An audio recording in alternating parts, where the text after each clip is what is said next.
It was a move that needed to be made on Sunday as Darren Hiller is out as offensive line coach. Still one that comes with a bit of surprise and a lot of questions moving forward.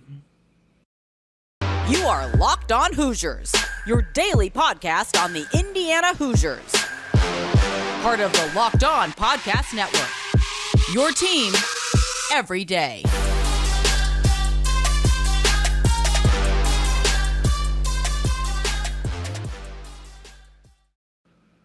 What is up, guys? It is, for some of you, Sunday afternoon, but for most of you, Monday, October 10th. This is Locked On Hoosiers, your one and only daily one-stop shop for everything IU athletics. I'm your host, as always, Jacob Rude. Want to thank you guys for making us your first listen every single day. As I said, we're doing this live over on our YouTube channel on Sunday afternoon in the wake of the Darren Hiller news that we're going to obviously talk a lot about here in a moment. But be sure you guys are subscribed over at YouTube. This is going to go up and stay up for a couple hours before these go live on podcast platforms and whatnot. So if you guys want to see the episode sooner, join in on the conversation, see some live shows on breaking news on some stuff like this, be sure you're subscribed to our YouTube channel, just Locked On Hoosiers on YouTube. But yeah, the big news, the obvious news of the day on Sunday, of the weekend, is that Darren Hiller is out as offensive line coach for the Indiana Hoosiers, a move that maybe a long overdue, but one that was impossible to not make after Saturday's loss to Michigan. Announced on Sunday afternoon, Tom Allen had a quote, "I want to thank Darren for his efforts and dedication to our football program. He represented IU in a first-class manner, but I believe it's time for a new voice to lead the offensive line room." Saturday was definitely a breaking point. It was as bad as I can remember the offensive line being, and I thought that they largely were improved this season, but that was not the case on Saturday. They looked rough, to say the least. Connor Bazelak was under constant pressure. Michigan had 7 sacks. It felt like every drop back from about the middle of the third quarter on, he was under pressure. Clearly had no trust in his offensive line to stay in the pocket, because if he did, he was getting slammed. Otherwise, he was forced to bail. And it just completely derailed IU's offense.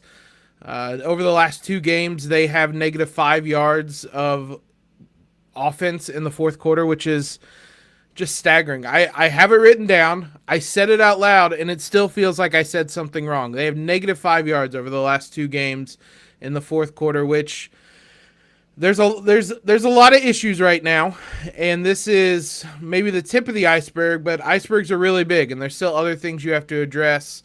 Carey will come in and replace Darren Hiller as the offensive line coach. Again, Tom Allen's quote, "Rod is a tremendous football coach and a leader of young men. His record as a head coach and offensive line coach speaks for itself. Rod will make an immediate impact and integrate well with our offensive staff." He was brought in this past offseason as a quality control coach. I never really understand those, what that role means necessarily. In hindsight, it might have been a move made in case of this happening, because he was someone that he is someone that has a lot of experience as an offensive line coach. He's done it all over the place. He's been a head coach as well, but he has been an offensive line coach at Division III Wisconsin Stout, but then Illinois State, North Dakota, Northern Illinois, and then went 64-50 as a head coach at Northern Illinois from 2012 to 2018, and at Temple University from 2019 to 2021. He had 7 bowl appearances in that span. Now, true to a IU form, he is 0-7 in those bowl games, but nonetheless, he has had success as a head coach, but He's the new offensive line coach. I think the first point worth making is that while this was a needed change, this isn't something that's going to be fixed overnight. That was kind of part of the problem with this offensive line. I'd kind of formulated a show to talk about kind of the state of IU football in the offensive line, and one of my points was this offensive line is broken in a way that you can't fix it overnight. I didn't expect Tom Allen to fire Darren Hiller midseason. I'm surprised. In some ways, I don't want to say I'm pleasantly surprised that someone lost their job. There's always that aspect of it. This was a change that needed to happen immediately. In hindsight, maybe not even in hindsight, it probably should have happened during the offseason. Tom Allen spoke during the offseason that he had kind of one-on-one, heart-to-heart conversations with his coaching staff, and he believed that the offensive line could improve. He believed there was progress that could be made after Saturday's game. He was asked if he still believed kind of in that progress and whether it could be made. And this was pretty telling and ultimately was an omen. Quote, not the last 3 weeks, not last week and not this week. I'm very disappointed, very disappointed. And clearly to the point that he moved on from Darren Hiller on Sunday afternoon. IU has a lot of things they need to do with that offensive line. This is a step in the right direction. I certainly will acknowledge that. And there may be various aspects that improve over the next couple of weeks. You're starting at pretty much rock bottom after that Michigan game. So in a lot of senses, it can only get better. At the same time, you can't really inject new talent mid-season. So there's still limitations they're working with. I think the offensive line, the way they approach it, the way they recruit it, needs just a complete rebuilding. You can't do that in the middle of October, but you can make the changes that you can, basically. You can replace the offensive line coach. That needed to happen because we were at a point with IU football, and I tweeted this on Saturday, where it was hard to get excited about where the program was going because you just started each game with such a deficit, knowing that IU was going to struggle on the offensive line, and that's such a huge hole to recover from that it was hard to really get excited about any possible upset. Even on Saturday, when IU was playing way better than I thought they would for a good chunk of that game, there was always this sense of inevitability that eventually Michigan was going to figure some things out and IU's offense was going to struggle, and that's what happened. That was, I think, a bit of a flattering scoreline to Michigan, though by the end of it, they were doing pretty much what I expected them to do the whole game, and they were only rushing 5 guys at most. A lot of times it was just 4 guys and just meeting at the quarterback. It was as dismal of a offensive line performance as I can remember. So the change was made. Hiller is out. Carey is in. We'll see. Like I said, it can only kind of go up from here, which is good news, but there's still a pretty huge mountain to climb. And IU's issues aren't limited specifically to just the offensive line. Replacing the offensive line coach is not going to suddenly make this a bowl team. But this is a step in the right direction. So I want to talk about a couple other takeaways I had from Saturday's game, and some positive, some negative. We'll talk about both sides here. First, though, let's talk about today's sponsor, Simply Safe. The numbers don't lie. In the last decade, over 4 million people have chosen Simply Safe Home Security to protect their home. You don't earn the trust of that many people without doing something right.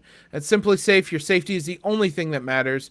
I know because I use Simply Safe in my apartment.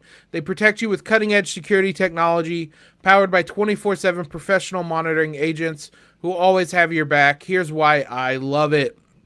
With 24/7 professional monitoring, Simply Safe's agents call you the moment a threat is detected and dispatch police or first responders in an emergency, even if you're not home or can't be reached. Simply Safe blankets your home in protection with advanced sensors for every room, window, and door, HD security cameras for inside and outside your home, smarter ways to detect motion that only alert you when a threat is real, and even hazard sensors that instantly detect fires, floods, and other threats to your home.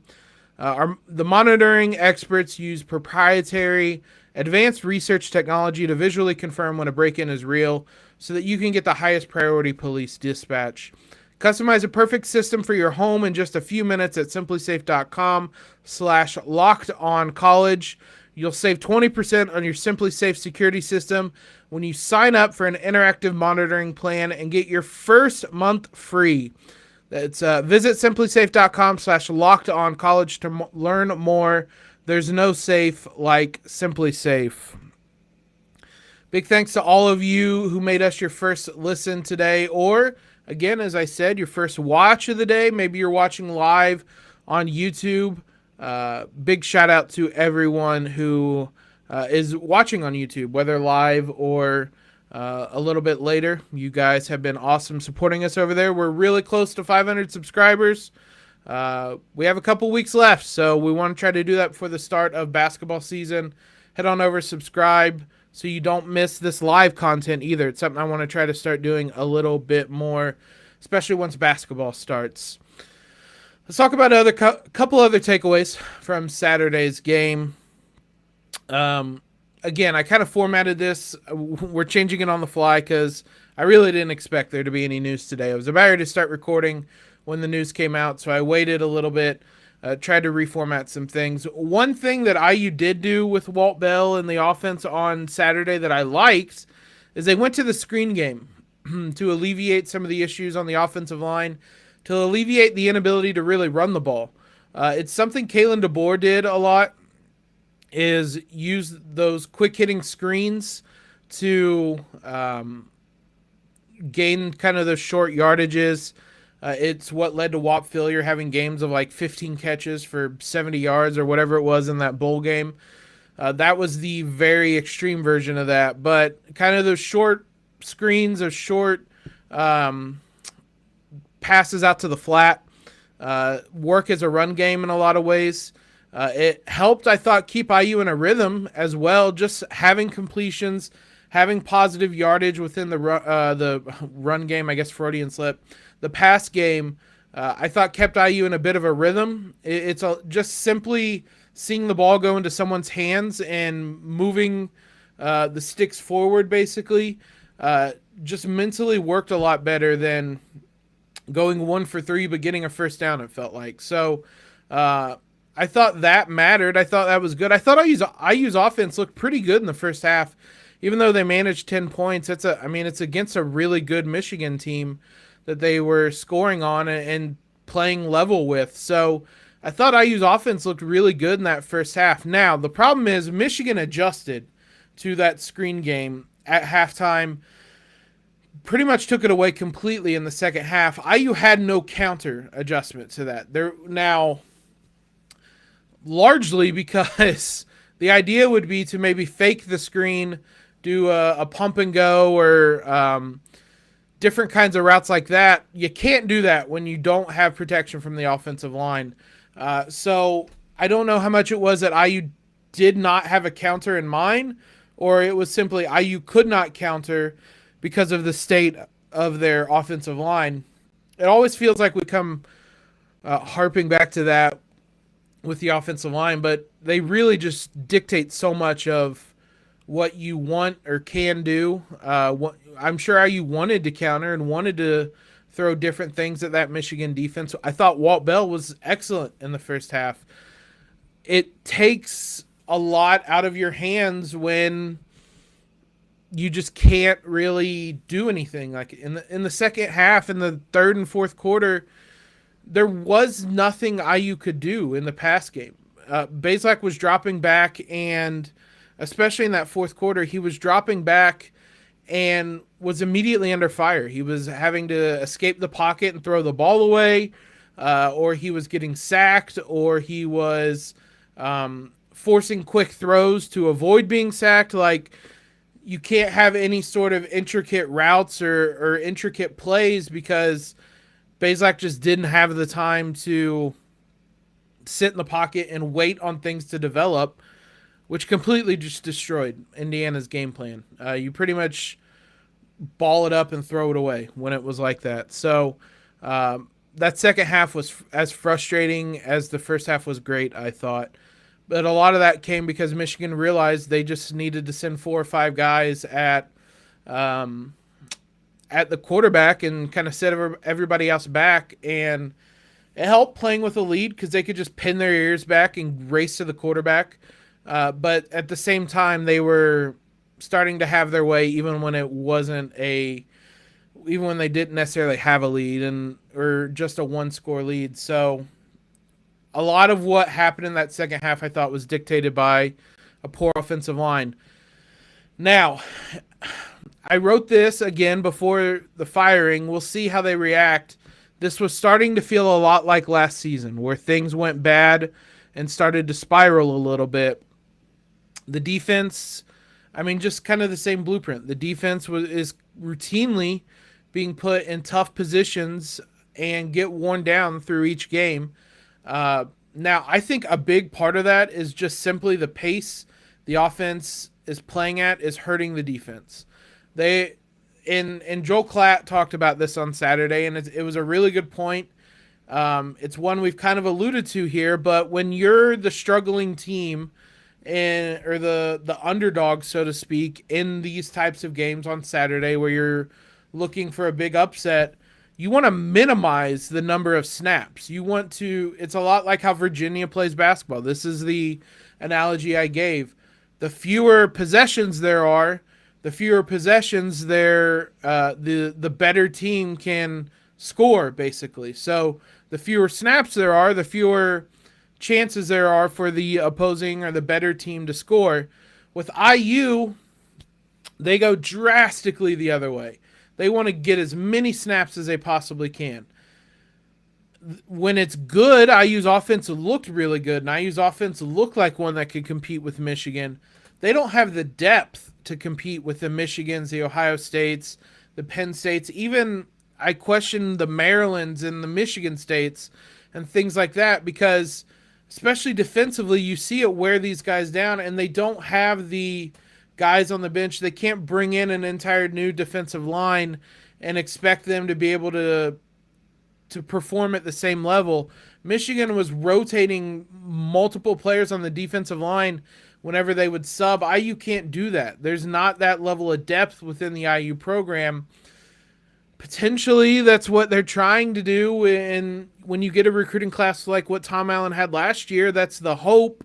We continue to see a lot of true freshmen stepping up, but they're still a ways away from that. And the result is when you play this many snaps, it just wears everybody down. And by the fourth quarter, IU looked offensively and defensively like they were just kind of out of ideas and fumbling and stumbling their way to the finish line. And that's been a recurring trend defensively in a lot of games, especially the last couple weeks. Now, there are counters to that. The Cincinnati second half, the defense looked great. Again, some of that is probably attributed to the fact that Cincinnati wasn't necessarily trying to score in the second half. They were already up 4 scores anyway. There wasn't the same level of aggressiveness. There have been second half comebacks, a Western Kentucky game as well, but I think against these kind of elite teams, which there aren't a ton left on the schedule, but IU's just going to get worn down in the fourth quarter. And we saw last season that stretched out bigger to just being worn down at the end of the season, just the snaps adding up. So the problem is this is the type of offense that IU signed up for. So are things going to spiral in that same way? Is everybody going to get worn down? Are these losses going to mount? Is the snowball effect going to grow? And are things going to look really bad at the end of the season? I don't know if it's going to spiral or not. They certainly did something they didn't last year and made a change to the coaching staff. Maybe that kind of makes everybody sit up straight and realize that, oh, Tom Allen's really serious about this, and if we don't do our job, we might be gone next too, whether a player, a coach, whatever it is. There's a winnable stretch of games coming up, or some winnable games at the very least that IU has. And we talked after that Nebraska game. Bowl game is probably out of the picture, but winnable games are still there. Maryland, Rutgers, Purdue. So there are still moments IU could come away with wins, but there's a lot of questions still. So we'll see if this change on Sunday sparks something and keeps IU from entering that spiral, or if it's going to look a lot like last season did. Let's wrap up talking about Hoosier Hysteria from Friday. It was fun. It was enjoyable, with one very memorable quote that I'm sure everybody has seen at this point. Before we talk about that, though, let's talk about Bet Online. Stunningly, shockingly, IU covered on Saturday, even with collapsing in the fourth quarter. I wouldn't have advised you to bet on the Hoosiers. In fact, I almost bet on Michigan myself when I saw the pregame injuries that we didn't talk about. Cam Jones out for a couple of weeks, it sounds like. A.J. Barner out. DJ Matthews out. I am stunned IU covered. But betonline.net is, I hope, the place you guys used for your betting this week, because they are the number one source for all football betting info this season. Find all the latest player developments, team matchups, news, podcasts, and in-depth articles and analysis on every game you find, or you can find. As always, BetOnline remains your continued source for all your sport wagering information, with live betting and up-to-the-minute scores for every sport out there. The fastest and easiest way to check in on all your favorite games and events, including MLB, MMA, boxing, and golf. Head to betonline.net or use your mobile device to learn more. BetOnline, where the game starts. Hoosier Hysteria was fun on Friday. I don't typically kind of tune into these or care much for them, just because they just kind of end up being silly, corny practices. I mean, it's fun for some people. It just really isn't normally my cup of tea. I enjoyed it on Friday. I turned it on while I was doing some other stuff, had it on in the background, and I caught myself sitting down and watching it more than doing the other stuff. Shout out to both Teri Moren and Mike Woodson for entering Assembly Hall in a car. I did not expect that. That was hilarious. That was awesome. Shout out to Teri Moren for sporting the Taiwan Mullen jersey. Taiwan Mullen is a huge supporter of all IU athletics, but has been a number of women's basketball games, not just in Assembly Hall, but in the Big Ten tournament, NCAA tournament as well. He's been a huge supporter, and Teri Moren showed some love back in that Taiwan Mullen jersey on Friday. Mike Woodson entered in a car that said, "We love Coach Knight" on the back. It looked awesome. Visually, everything about Friday looked really dope. Mike Woodson with probably the quote of his tenure. I try not to cuss on this show, so unironically, excuse my language, but his quote is, "Indiana basketball, excuse my language, is the shit." I love it. Hats off to him. That was hilarious. I laughed watching it in the moment. He's amazing right now. He is clearly a huge fan favorite. He's going to have a lot of expectations he didn't have last season, but everybody loves him. Just hearing the ovation he got at Hoosier Hysteria, everybody loves having Coach Woodson home. Easily the most bizarre moment of the night was Brady Quinn recruiting for IU. I had to tell multiple people about this. If you didn't see it, obviously big noon kickoff, whatever Fox's version of College Game Day was, it was in town for that IU Michigan game. So the Brady Quinn, Matt Leinart, Reggie Bush, all those guys were in Bloomington already Friday night. Brady Quinn and Reggie Bush invited out onto the court during Hoosier Hysteria. Reggie Bush just cashing threes. Stunning. He might still have some college eligibility in basketball. I think he does. So send him out there. And actually, he may not because he actually played sports. I don't know how it works. I'm not going to try to figure out NCAA's rulings and whatnot, but he was cashing threes. That's all beside the point. Brady Quinn then took the mic. He was interviewed a little bit, talking about Bloomington, IU, whatever. Took the mic, asked, there's definitely recruits here. Where are the recruits at? Turned to them, and then sold Indiana for like 30, 45, 60 seconds straight, just talking about what a great university it is, what a great atmosphere it is, how there is no other atmosphere like this, which I had to look it up myself. Brady Quinn has no connection to Indiana. He was born in Columbus, Ohio. He obviously played at Notre Dame. There isn't an IU connection there. I don't know how many times he's even probably been on IU's campus. If he has, it would just be for some of the football games like this. I'm not complaining. Shout out to Brady Quinn for pitching IU to recruits who I don't know how many of them even probably know who Brady Quinn is. They might have seen him on the football show before. They definitely, at that age, probably don't know him as former Notre Dame quarterback, but it was still bizarre. It was a part of the bizarreness of the night. They had a couple skills games. They had a 3-point shootout, which Chloe Moore McNeil absolutely caught fire in the 3-point contest and looked incredible. Her and Miller Kopp won. They had a kind of a shooting challenge that ended in half-court shots that Grace Berger, that's well within her range apparently. She hit a couple last year. She hit one on Friday. Race Thompson hit one. His team won. I believe him, Derek Elston, and Mackenzie Holmes was the team. Race Thompson struggled to knock down a 3-pointer, then walked out there and hit his first half-court shot. So kudos to him on that. I did not stick around for the concert part of it on the stream. I left before that, but ultimately it was a really fun showing. These are two teams with a lot of expectations, but a lot of talent. It was fun to see them both out there together a couple weeks before things are going to get a lot more serious. So I hope IU fans continue to support both teams because both teams have very big aspirations. Teri Moren talked about a Final Four being the next goal and then pointed at the banners and said she wants one of those. I love that. Coach Woodson said that Big Ten and national titles are what he's here for.